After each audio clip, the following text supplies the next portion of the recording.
Oi. Bom, esse vídeo poderia até ter um script, ser uma coisa ensaiada, mas eu preferi deixar as coisas acontecerem naturalmente.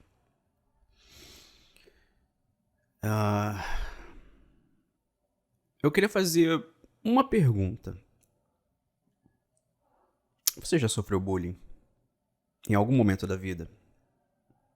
Na escola, em casa, com os amigos, na rua? E o quanto isso te afetou? Bom, sabemos que estamos no Setembro Amarelo, que é o mês de prevenção ao suicídio, e a gente precisa falar um pouco mais sobre isso. Bom, eu nunca me abri pra ninguém com relação a essas coisas, mas é complicado ser sempre aquela pessoa que tá sempre sorrindo, aquela pessoa que faz todo mundo rir, sabe? Aquela pessoa que tá sempre feliz por fora, mas por dentro não é bem assim. Às vezes eu me perguntava por que ninguém nunca chegava pra perguntar: você tá bem? Você realmente tá bem? É complicado, complicado. E eu vou contar um pouco da minha história, da minha vivência, de tudo que eu passei nesses 37 anos. Bom, minha convivência dentro de casa nunca foi das melhores, das mais harmônicas com meu pai. Por quê? Eu cresci num ambiente humilde, morando em comunidade, morei praticamente minha vida toda numa comunidade. E fui criado por uma mãe super amorosa, frustrada, e um pai não muito atencioso.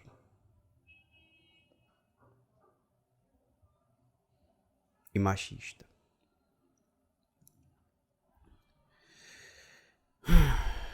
Desde pequeno eu já sabia que eu era diferente. Não me enturmava com os meninos.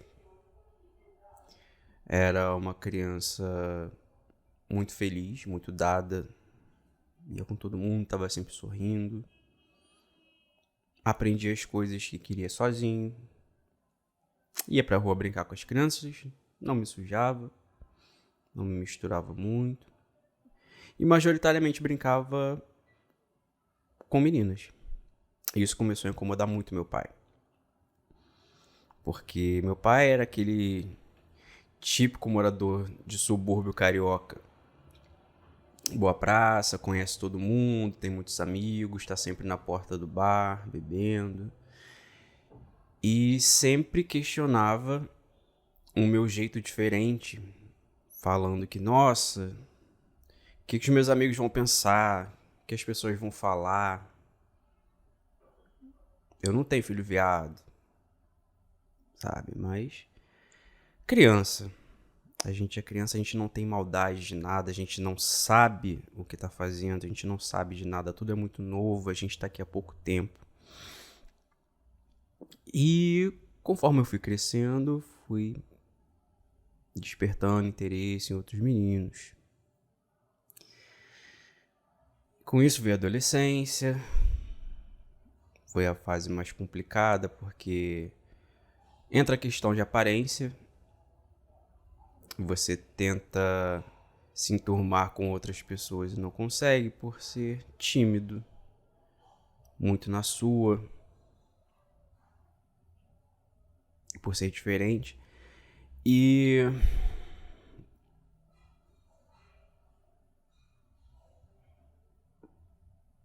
começam as zoações, os apelidos, as gracinhas, as brincadeiras. As brincadeiras. E isso vai tomando uma proporção muito grande dentro da gente.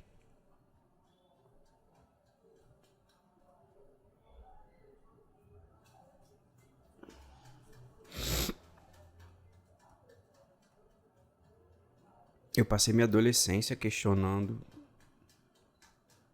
tem alguma coisa errada comigo? O que eu sou? O que eu tô fazendo aqui? Sabe, eu ouvi muita coisa. Eu vi muita coisa e tudo isso perpetua na minha cabeça até hoje. Coisas que eu ouvi de amigos, de conhecidos, de meus pais, principalmente do meu pai.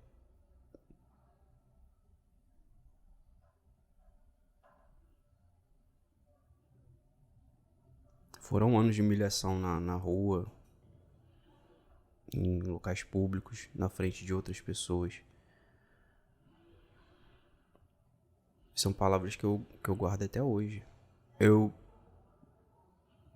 venho tentando me desvencilhar disso tudo, me libertar disso tudo, mas tem hora que não dá. Querendo ou não, a gente acaba pensando.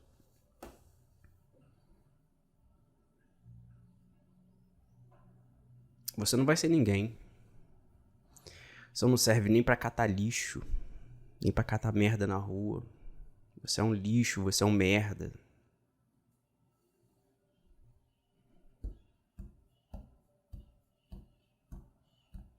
Quem vê de fora acha que é uma coisa super normal. Ah, isso é frescura. Isso é mimimi.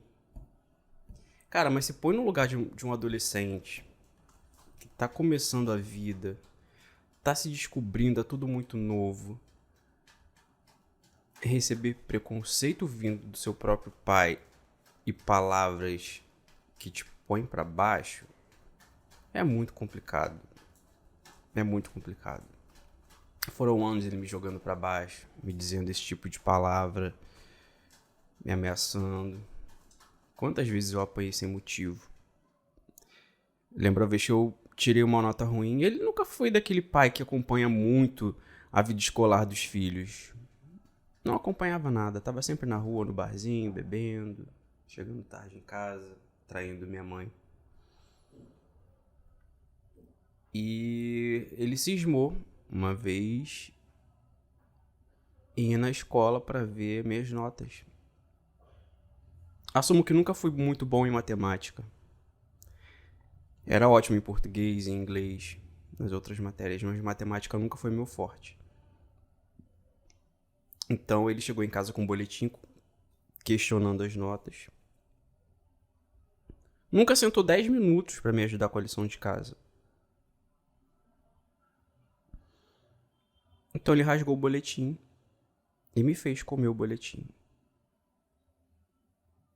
inteiro na frente dos meus irmãos.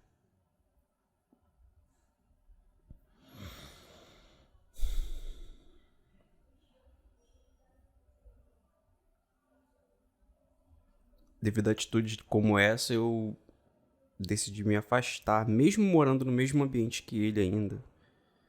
Eu decidi parar de falar com ele. E foram anos passando do lado dele e fingindo que eu não tava vendo.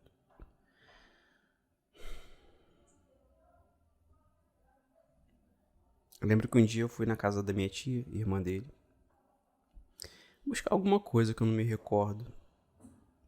Tava eu e meus irmãos.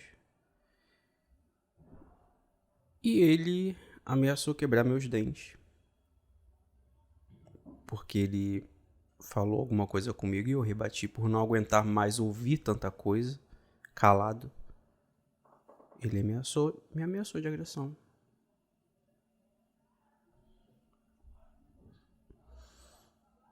É duro, é complicado. A pessoa que te colocou no mundo se voltar contra você assim.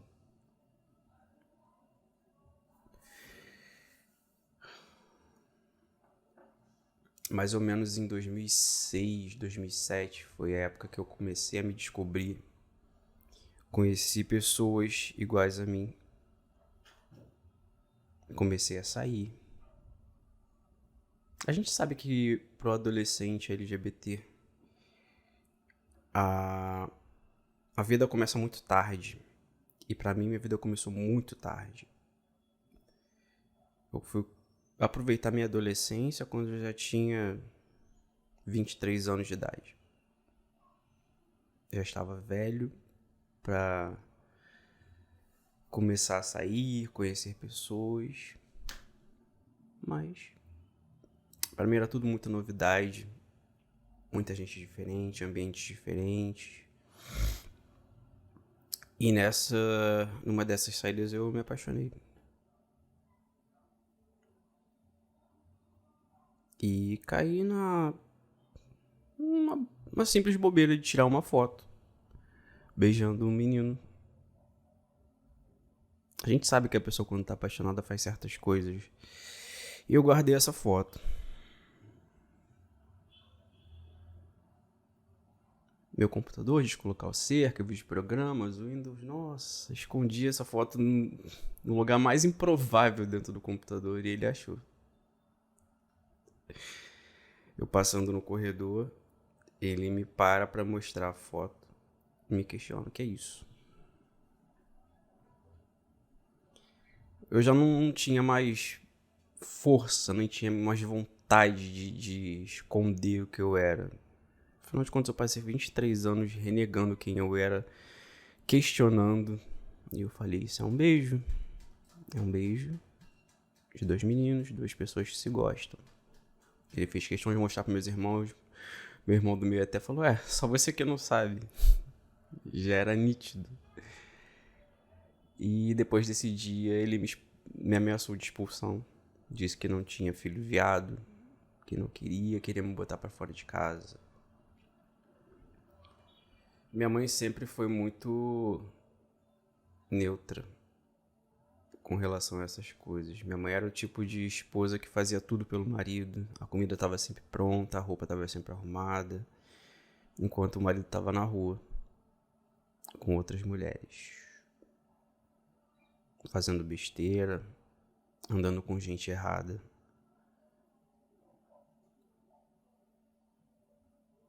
Ela também sofreu bastante. Muita coisa. Numa dessas aí, ela descobriu que ele tinha uma filha. E ele colocou o nome da filha de Fernanda, que seria exatamente o nome que ela iria colocar na filha dela que ela teria com ele. Irônico, né? Chega a ser pesado. E ela sofreu muita coisa. Muita coisa. Por não aguentar mais sofrer, ela entrou pra igreja. Com isso quis me levar pra igreja, depois que descobriu de mim. Isso é demônio, isso tem que sair.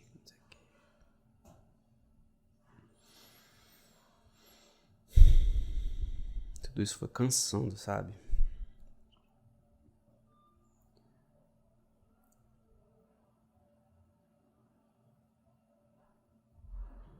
Mas aí eu fui crescendo, comecei a trabalhar, comecei a enxergar as coisas um pouco melhor. Me apaixonei por uma outra pessoa, fiquei mais ou menos ali uns 4 anos, o relacionamento foi ótimo, mas... Enfim. Tive um outro relacionamento que durou 6 anos e alguns meses. E nesse meio tempo, eu comecei a trabalhar num curso de informática, dava aula de informática, de outros cursos profissionalizantes. O ambiente era muito legal. Porém, tinha uma supervisora que atrapalhava não só a minha vida, como de outros funcionários. Ela é a típica funcionária que não faz nada, puxa saco do patrão, tá sempre certa. Avisos foram dados. Olha, tá atrapalhando, funcionário fulano tá fazendo isso, não tô dando conta. 6 funcionários passaram por ali enquanto eu estava presente na empresa. Todos saíram por causa dela. Mas o motivo aparente era a implicância da minha parte. Graças a essa funcionária, supervisora, super idolatrada, a melhor professora do curso. Adquiri ansiedade, depressão. Tive quadros de crise de pânico. Isso durou mais ou menos aí uns 2 anos. E isso ainda dentro do relacionamento. Minha autoestima foi pro lixo. Foi pro ralo. Veio pandemia. Aquela coisa de não ter proximidade entre as pessoas. Me fez ficar um pouco mais em casa. Por outro lado, o namorado não entendia. Sabe? Cheguei ao ponto de um dia ir trabalhar e ter, acho que, a maior crise de ansiedade que eu já tive na vida. Porque lá funcionava da seguinte forma.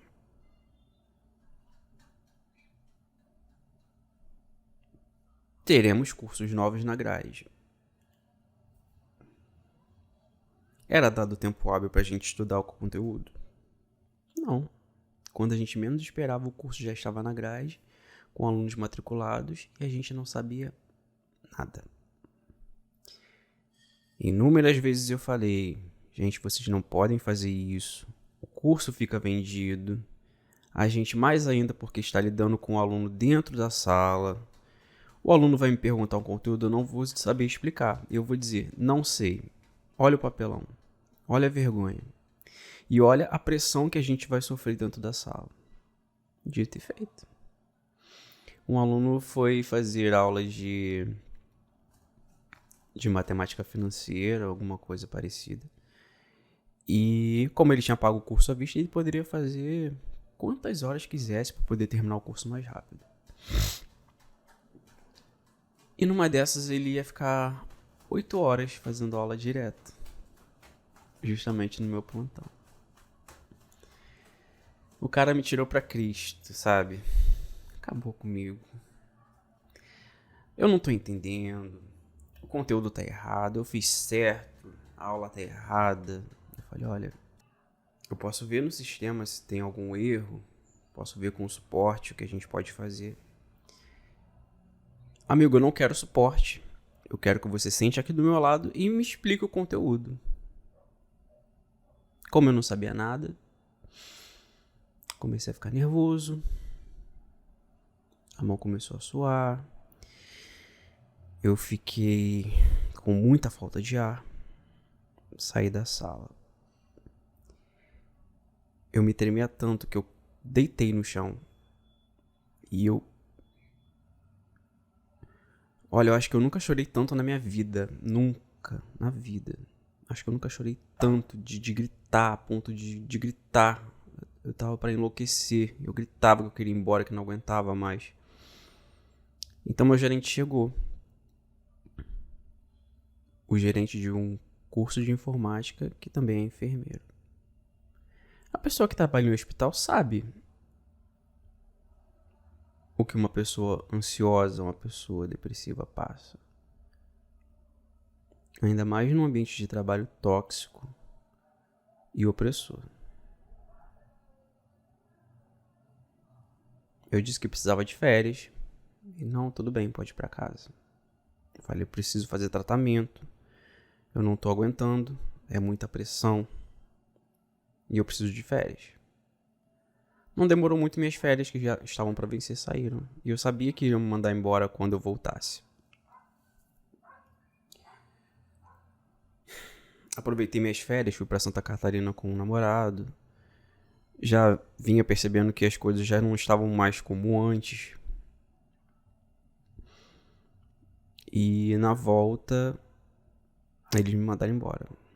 Fiquei super feliz na hora. Nossa, ia ter sossego. Com isso, voltando um pouco mais, meus pais que não se falavam.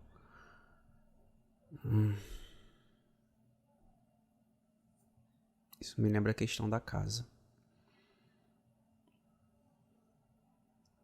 A casa que a gente morava era dos meus avós. Embaixo era a casa dos meus avós e em cima meu pai construiu com a ajuda da minha mãe a casa em que a gente morava.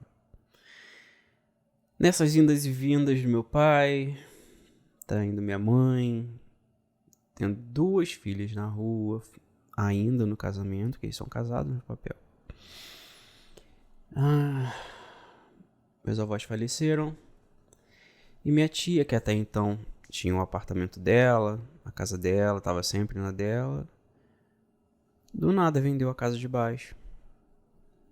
Meu pai com muitas dívidas, ela dividiu o dinheiro com ele pagou quem devia e foi embora para Araruama.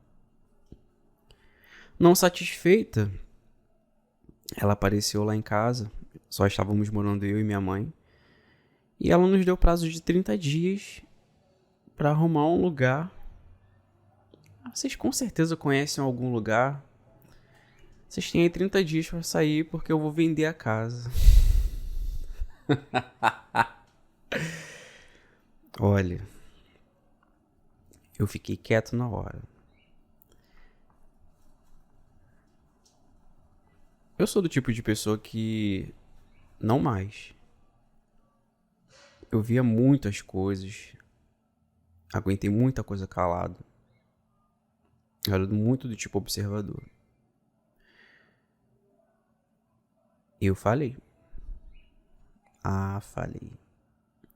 Ela ouviu tudo que ela nunca esperou ouvir na vida e desistiu da venda da casa.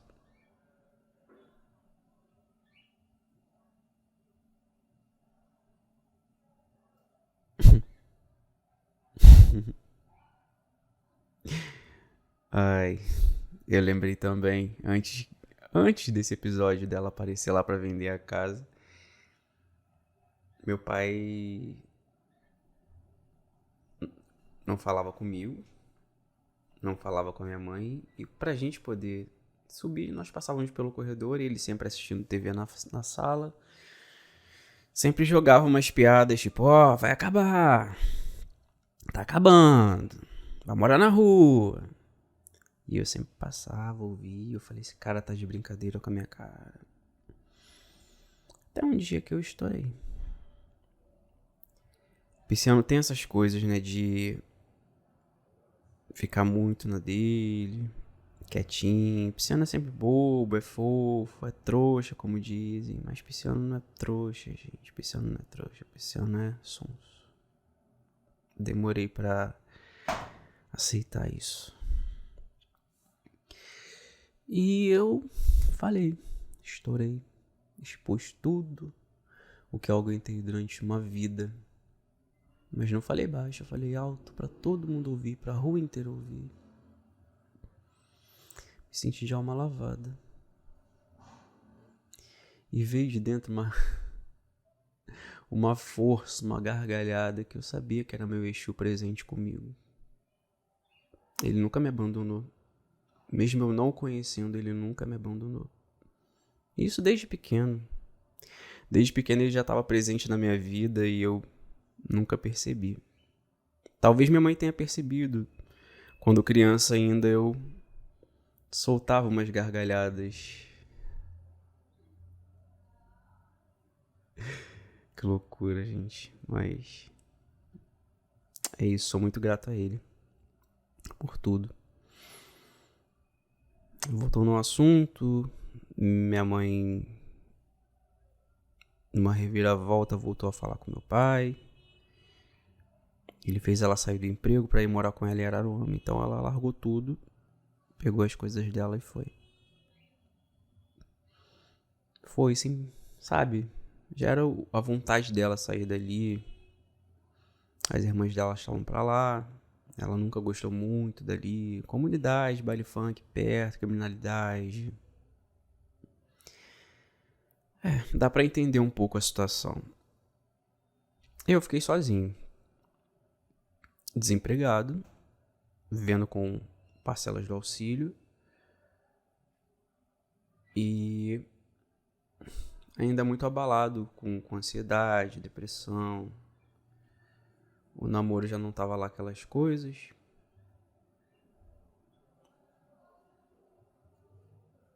Talvez por erro meu, talvez por erro dele. Acho que o nosso maior erro foi não ter conversado. Acho que a gente nunca discutiu relação. A gente era tão amigo, a gente era tão parceiro, sabe? A gente tava sempre rindo, tudo tava bom pra gente, que a gente nunca discutiu.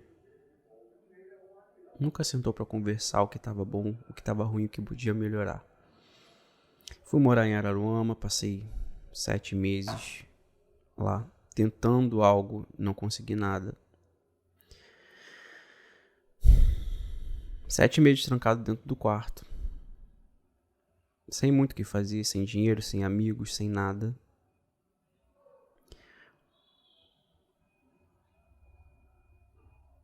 Fui morar lá com meu pai e com a minha mãe. Mas por que eu fui morar com ele?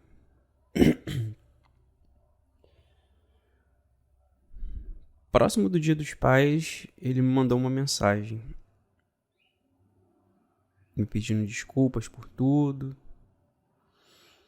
Pode até ter sido a espiritualidade tocando em mim para eu poder aceitar as desculpas deles e perdoar ele.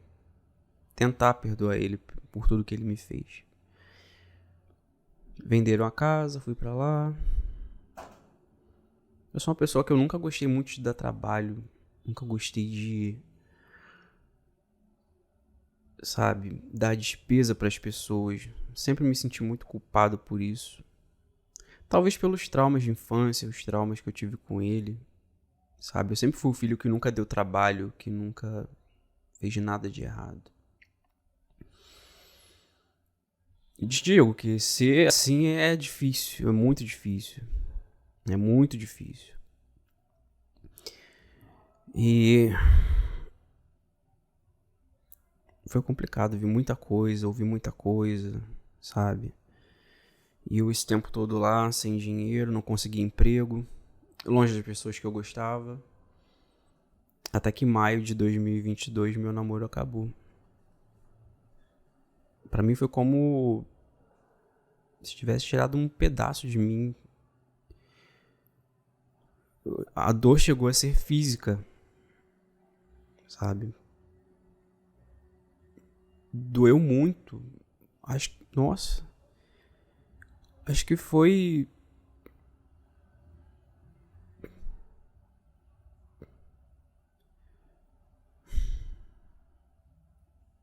muito difícil, porque eu estando desempregado, tendo que vir pro Rio para poder ver ele, era um custo muito grande e eu não tinha mais de onde tirar dinheiro para manter isso. Ele não ia me ver. Tinha a questão de, eu não posso te ver porque seus pais não aceitam.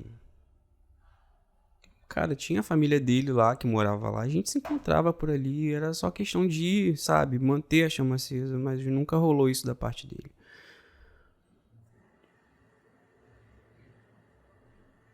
Não nego que às vezes eu ainda penso, sabe, que poderia ter sido diferente, que poderia ter dado certo. Era só questão de conversar. Mas ele preferiu jogar tudo no lixo. Fiz planos de morar junto, ter o nosso próprio negócio, casar.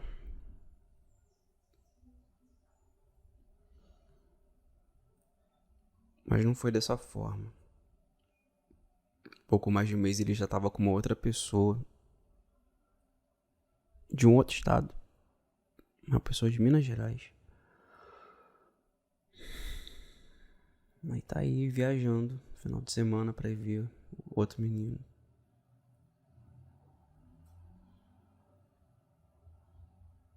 E eu aqui.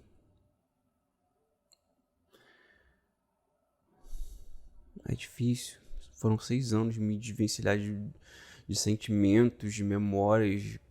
É muito complicado. Tô tentando. Focar no trabalho, nas minhas conquistas pessoais, na minha espiritualidade. Que foi o divisor de águas na minha vida, assim. Depois desse episódio do término do namoro, depois que eu conheci, minha vida mudou muito pra melhor. O André, que é o primo da Anne, que é minha amiga, ele me convidou. Você não gostaria de ir lá no centro e tal? Falei, cara, eu sempre tive muita vontade. Quer saber, eu vou. E vim pro Rio só com dinheiro de passagem de volta. Ia ficar um dia só aqui na casa da Anne pra poder passar a noite e depois voltar. Vim no mesmo dia conseguir um emprego temporário no teatro. Uma peça maravilhosa onde eu conheci pessoas incríveis que hoje eu levo no coração pra vida toda. Me aproximei dos meus amigos novamente. Conheci pessoas maravilhosas. E consegui o emprego que eu sempre quis na vida. O emprego dos sonhos. Que só tem me trazido coisas muito boas. Então, desde aquele dia que eu pisei no terreiro, minha vida mudou demais. E tem tudo dado certo pra mim. Eu sou muito grato aos meus guias. Sou grato ao André, a Solange. Sou grato a todo mundo que a espiritualidade colocou no meu caminho. Sou muito grato. Muito grato mesmo. Mas é isso. Tô aí, tô tentando. Tem aparecido algumas pessoas legais, sabe? Querendo investir, mas eu ainda tô muito preso. Mas aos poucos eu vou tirando as algemas, desatando os nós, pra poder viver minha vida. É isso, eu falei demais. Acho que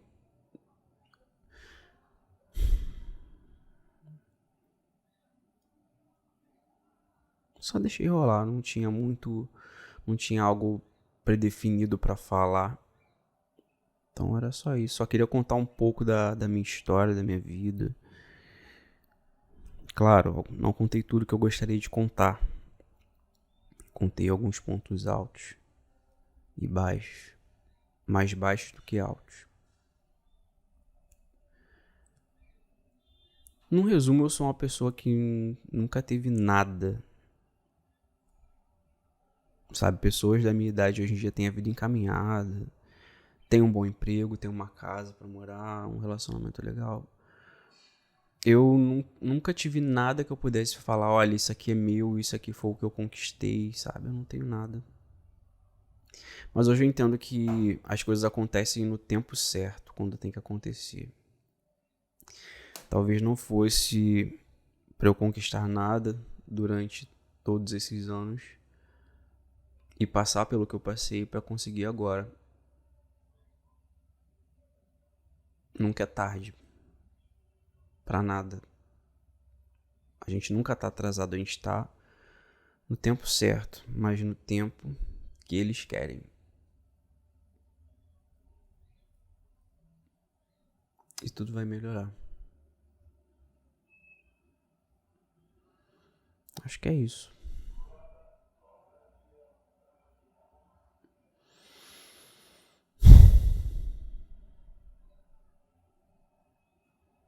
É isso. Bom, isso é só um adendo que eu vou fazer aqui, que eu me lembrei agora de duas situações que aconteceram comigo e acho importante citar aqui para que não aconteça com outras pessoas, ou caso tenha acontecido com você e você não teve coragem de expor, exponha. Isso vai te libertar. Aconteceram duas situações comigo, meio traumáticas, assim. Uma foi quando eu ainda era pequeno. Eu devia ter aí meus 4, 5 anos. Frequentando a casa da minha avó, que era a mãe da minha avó Terezinha. E tinha uma vizinha que eu era apaixonado, eu adorava ela. Nossa, ela era super querida por todo mundo lá em casa. Nossa, eu adorava ir pra casa dela. Adorava comer lá. Gente, ela fazia um feijão, nossa senhora. Olha, só de falar eu lembro do gosto do feijão até hoje. Eu era apaixonado. Nossa, era muito bom. E um dia eu apareci lá na casa dela pra visitar ela e o filho mais velho dela apareceu na porta. Falei, olha, ela ainda não chegou, ela saiu, mas entra aí e aguarda que já ela tá aí. Eu, tá bom. Fui, entrei, tinham duas poltronas, uma na ponta da sala e outra na outra. E, senta aí. E fiquei sentado, parado, olhando pra cara dele, enquanto ele se masturbava na minha frente. Eu não sabia o que era aquilo, até então não sabia, eu só parei, fiquei sentado ali, enquanto o cara olhava fixamente pra mim e se masturbava. E quando ele acabou, ele me pediu pra ir ao banheiro pegar papel pra ele. E eu, muito curioso, eu era uma criança que era muito curiosa, perguntava muito. Embora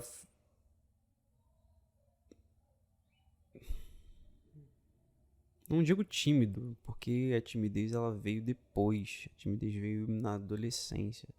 Porque enquanto criança, cara, eu era uma criança muito dada, uma criança muito feliz, uma criança muito falante, muito comunicativa, falava com todo mundo, sentava na escada da rua, dava bom dia para as pessoas que passavam, conversava, falava inglês com as pessoas porque eu gostava muito.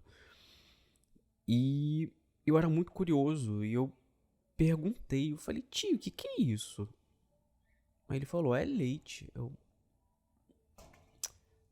tá. E ele lá se limpou, sentado no sofá. Eu falei, tá bom, tio, eu vou embora, a tia tá demorando muito. Só que eu senti um leve desespero dele, assim. Talvez uma vontade de falar, olha, não fala pra ninguém o que aconteceu aqui, mas... Adulto sabe que criança não conta.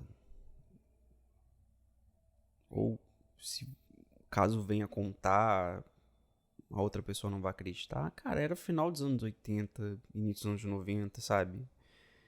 E tudo era muito liberal naquela época, tudo era muito... Como é que eu vou dizer? Muito natural. Tudo era muito banalizado, era tudo muito natural, era tudo muito de boa. Então agora você imagina uma criança chegar em casa e falar: mãe, o tio tava sentado lá, o tio tirou leite do pinto. Você acha que alguém iria acreditar? Não, no máximo iam me dar uma surra, ia falar: olha que mentira, que não sei o que, criança mentirosa, criança mente. Não contei, mas fiquei com aquela cena na cabeça. Eu fiquei pensando, falei, gente, como é que o tio conseguiu tirar leite do corpo, sabe? E eu fiquei naquela coisa de contar e não contar, mas com medo de apanhar.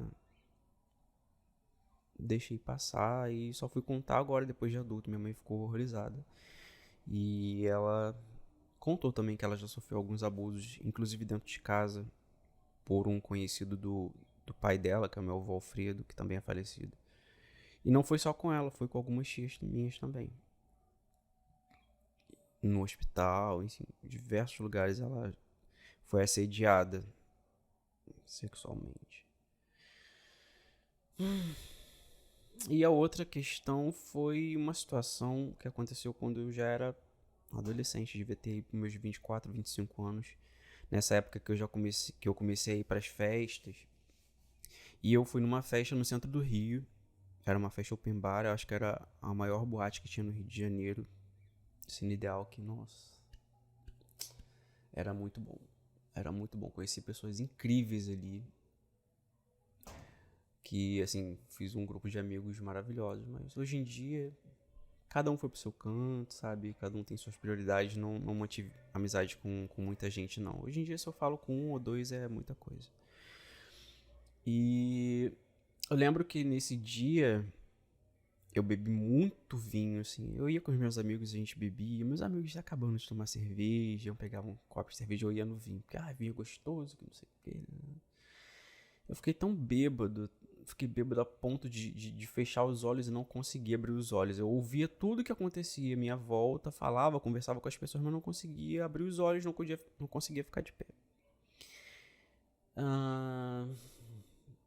Me deram refrigerantes pra tomar água e tudo mais. E eu fui melhorando.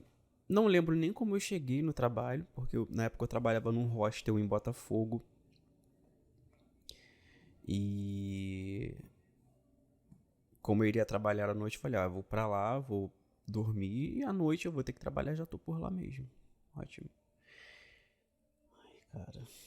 Eu cheguei lá, tinha um menino que trabalhava lá também na recepção. Sim, já tinha ficado com ele algumas vezes, tudo mais. Mas tudo era consentido. Beijos, qualquer outra coisa que rolava era consentido. E nesse dia, eu cheguei num estado deplorável, assim. Quase não conseguindo segurar a escada. E falou, não, vou te levar lá em cima. Me levou pro quarto. Sabe, é aquela situação que você não tem forças nem pra falar.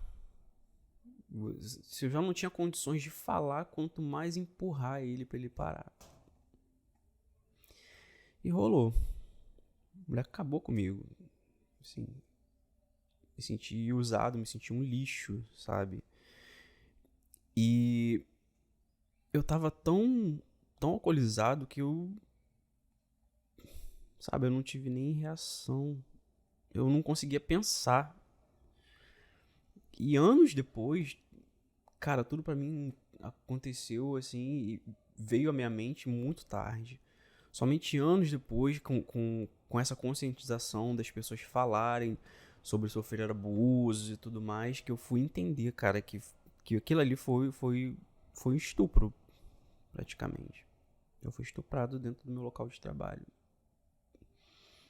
Eu estava visivelmente alterado, totalmente alcoolizado, não respondia pelas minhas ações. E uma pessoa abusou de mim. Isso eu só fui relatar agora em 2021. Início de 2021. As pessoas que souberam, meus alunos, ficaram apavorados, assim. Tipo, caraca, eu não acredito. Eu achava que acontecia só com mulher. Gente, não acontece só com mulher. Acontece com homem, com mulher, com criança. Entendeu? É isso, eu só queria relatar isso aqui e de alguma forma encorajar você a expor caso tenha acontecido com você, porque isso vai te ajudar a superar. Eu, depois que eu expus isso, eu já vejo de uma outra forma, numa coisa que ficou muito marcada na minha vida e eu tô conseguindo seguir. E uma outra questão é, dê ouvido às pessoas. Se alguém chegar pra você te relatando alguma coisa parecida, acredita. Acho que não tem motivo pra mentir sobre isso, entendeu? É isso. Um beijo.